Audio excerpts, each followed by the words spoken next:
자리는 그 어떤 자리보다 항상 처음부터 끝까지 떨리는 자리인 것 같습니다. 그래서 이 자리에 서기까지 참 많이 갈등도 하고 고민도 했습니다. 우여곡절 끝에 참석한 세미나가 끝나고 뭔가 큰일을 하나 해낸 듯 마음을 놓고 있을 때 저에게 문자가 한 통 왔습니다.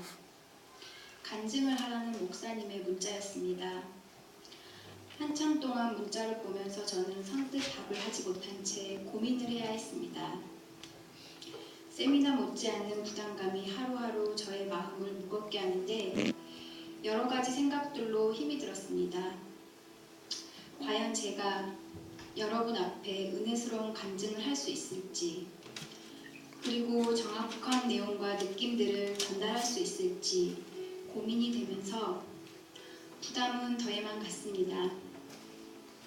그래서 저는 하나님께 이 자리에 서게 해주심을 감사하다는 말씀을 드려야 하는데 솔직히 저에게 왜 이런 부담을 주셨는지 묻고 싶습니다.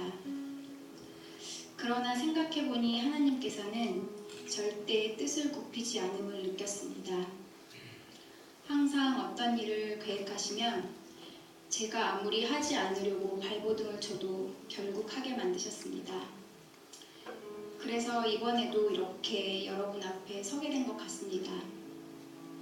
제가 다소 부족하고 미흡하더라도 여러분의 넓은 아량으로 이해해 주실 줄 믿으며 저의 간증을 시작하겠습니다.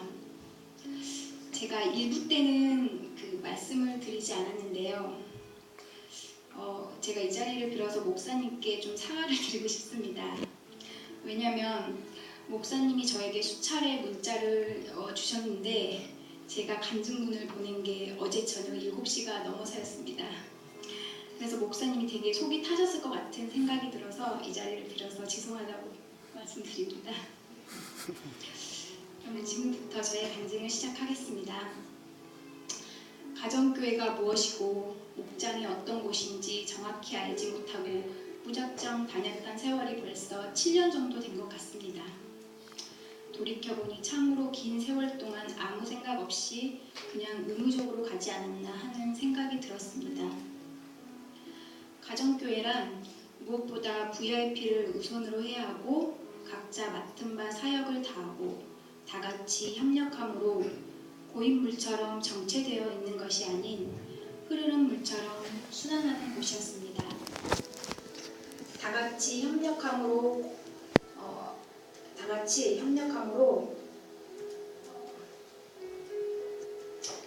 잠시만요. 가정교회란 제가 가정교회란부터 다시 하겠습니다.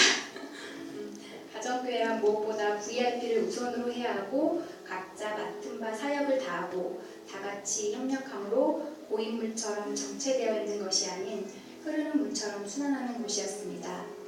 그렇게 하기 위해서는 목장 식구들 모두가 무슨 일이든 서로 의견을 교류하고 힘든 일이나 기쁜 일이나 허심탄회하게 털어놓고 그것들을 위해 주님 앞에 진심을 다해 기도해 줌으로써 문제가 해결되어지는 과정을 볼 때 그냥 교회에서 예배드리고 말씀 듣고 기도하고 끝나는 것과는 비교도 할 수 없을 만큼 역동적이고 깨어있는 곳임을 알았습니다.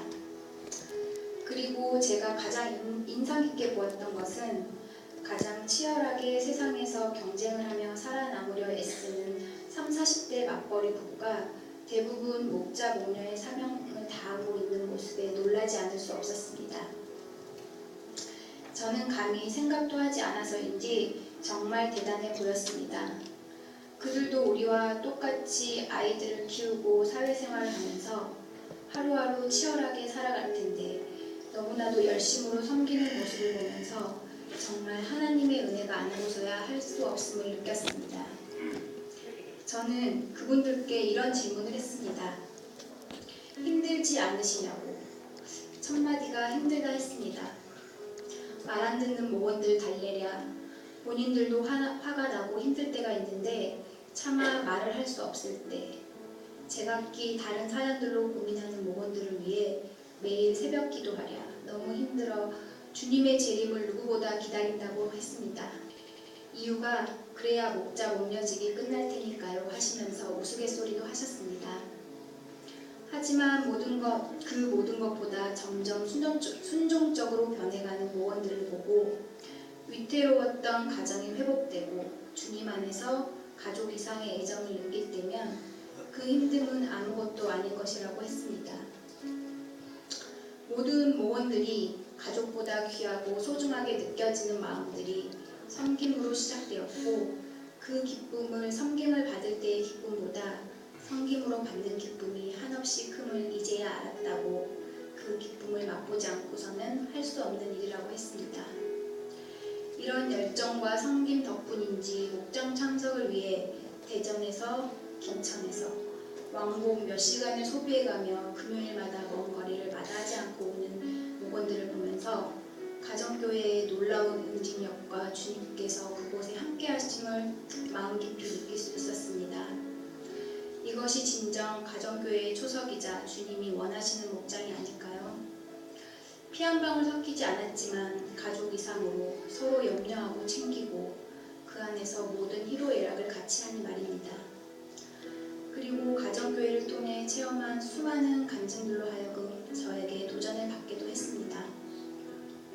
간단하게 몇 분들의 간증을 요약하자면 외국에서 살다가 한국으로 돌아와야 했었는데 외국에 집을 처분을 해야지 한국에 와서 생활을 할 수 있는 젊은 부부였습니다.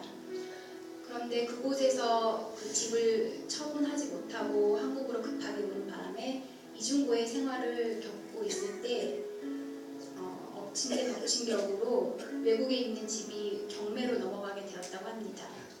그분들이 할 수 있었던 것은 목장 식구들에게 기도를 요청하고 본인들도 기도를 하는 것밖에 없었다고 합니다.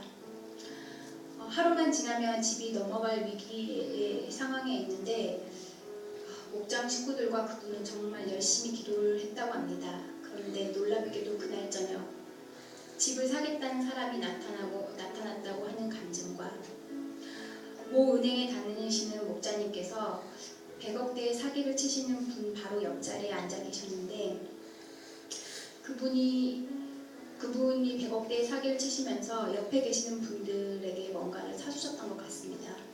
그래서 그분에게 얻어먹은 몇몇 분들은 모두 다 감옥 신세를 지게 됐는데 그 목자님께서는 금요일마다 목장을 하시기 위해 황금 같은 금요일의 유혹을 뿌리치고 목장으로 달려가는 바람에 유일하게 재직 중이시라는 분도 계셨습니다. 그리고 아이를 갖고 싶은데 아이를 못 가져서 이런저런 방법을 다 동원해봤지만 되지 않자 이분 또한 할 수 있는 것은 기도뿐이라 생각하고 목장 식구들과 목원들이 매일 새벽 기도를 나눈 결과 3개월 만에 아이를 가졌다는 간증까지 그 외에도 수많은 간증들을 들으면서 이것은 우연이 아닌 믿고 순종하며 섬기는 그들에게 크고 큰 하나님의 은혜가 역사함을 마음 깊이 느낄 수 있었습니다. 이런 것들을 보면서 저는 저의 자신을 돌아보게 되었습니다. 항상 뒷전에서 불만만 털어놓고 목자 목녀님께서 시키면 마지못해 능동적으로 행동한 저의 모습이 얼마나 부끄러운지 이리저리 빠져가는 저의 모습을 보며 애타했을 목자 목녀님의 마음이 어땠을지 생각하니 죄송스럽기도 했습니다. 저도 분명 주님께서 섬김받는 사람에서 섬기는 사람으로 언젠가는 세우시겠죠. 그럴 때 또 제가 갈등하거나 이리저리 빠져나가지 말라고 저에게 이번 세미나를 보내신 게 아닌가 생각이 듭니다.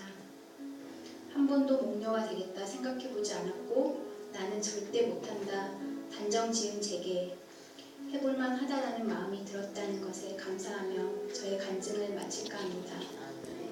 끝으로 제가 드리고 싶은 말은 어느 누구의 수많은 간증보다 한 번의 체험이 100번, 1000번 마음에 와닿고 깨달음이 클 거라는 걸 말씀드리고 싶습니다. 세미나 참석 전 저도 세미나는 다른 사람들의 일이라 생각했고 남의 집에서 굳이 자면서까지 해야 하나 했는데 강의를 듣고 체험을 하다 보니 생각 이상으로 많은 배움을 얻어온 것 같습니다. 저보다 충만하시고 감성적인 여러분이 더 풍성한 간증을 하실 수 있을 것 같아 감히 제가 권해드립니다. 그래서 저희 세광교회에도